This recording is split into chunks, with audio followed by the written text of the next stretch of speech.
My manipulative boyfriend I was with for 6 years. Life entry. TW, abuse, manipulation, SH, SI, brief mentions of CSA, child abuse, EDs, and blood. If any of these topics bother you or cause distress, please scroll past. Hi, I thought I'd come on here and share a story I've only shared with family and friends, but I think people might find this interesting as well.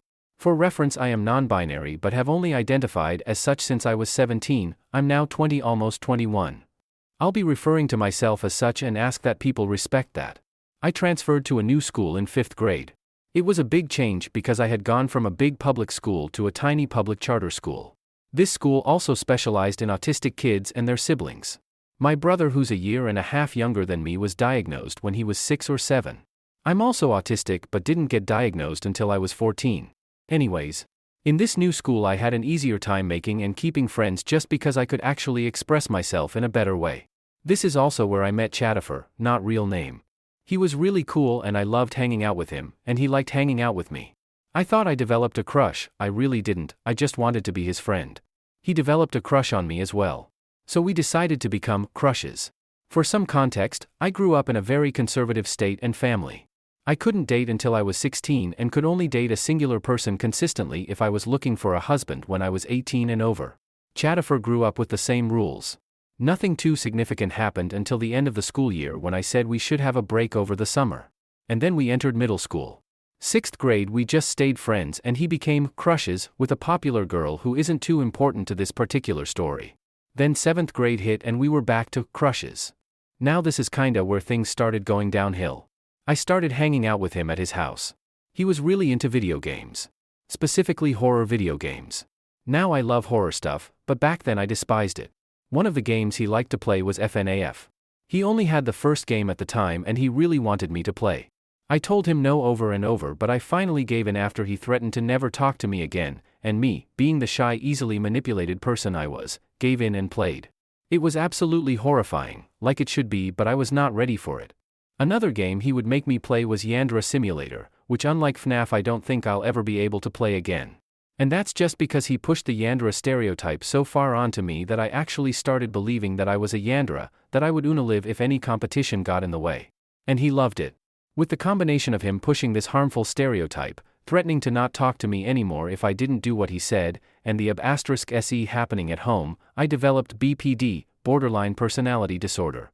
Luckily his manipulation never got as bad as SA, but it still affects me to this day. After we graduated from middle school and entered high school, my mental health took a major decline. I was constantly in and out of the psych ward because of a slew of different disorders that I won't publicly share all on here. But Chadifer started playing mind games.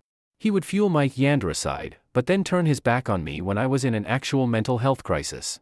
He refused to believe that I was sheing, that I wanted to self-live, etc.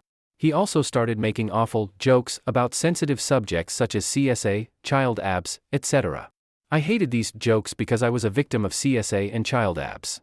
I would constantly ask him to stop with his reply of, "It's just a joke."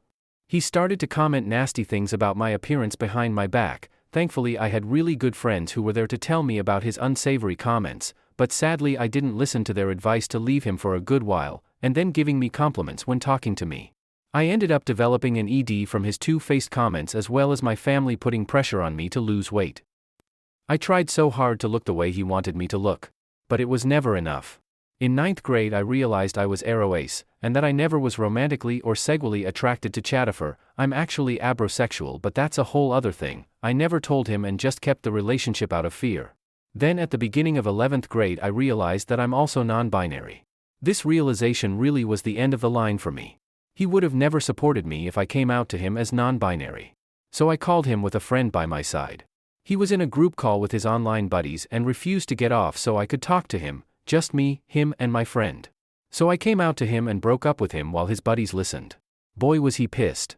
I don't exactly remember what happened next, but either he or I hung up the call. I was emotionally shattered. Not by the breakup necessarily, but by his anger towards me. I knew he wouldn't understand and that he would act like this. But I still wasn't prepared. I do have to mention that this was in the midst of the pandemic, so we didn't see each other in person at all. I told the rest of my friend group what happened and eventually the entire school knew. A few days later one of our mutual friends had gotten a message from Chadifer saying that he was going to live himself and that he was sheing because I broke up with him. He also attached a photo of blood in a sink. The friend sent a screenshot to me asking what we should do. I'm not going to lie, I was scared, but also knew from my friends that this was a manipulation tactic. So I saved the screenshot and sent it to his mother. His mom got back to me saying while she was concerned, she had the same photo in her gallery from when Chatifer had a bloody nose. I told the mutual friend and told Chatifer this. He got really pissed and tried to get pity from the rest of the friend group, but it was to no avail. Everyone in the school knew he was of *Civ at this point, and he ended up being homeschooled for the rest of high school. And that's basically it. Just to end this, I've never seen him again, I've moved on, and I just wanted to share my story. I may have missed a few parts, but it's hard to remember every detail. There won't be any updates, but who knows what will happen. Thanks for reading.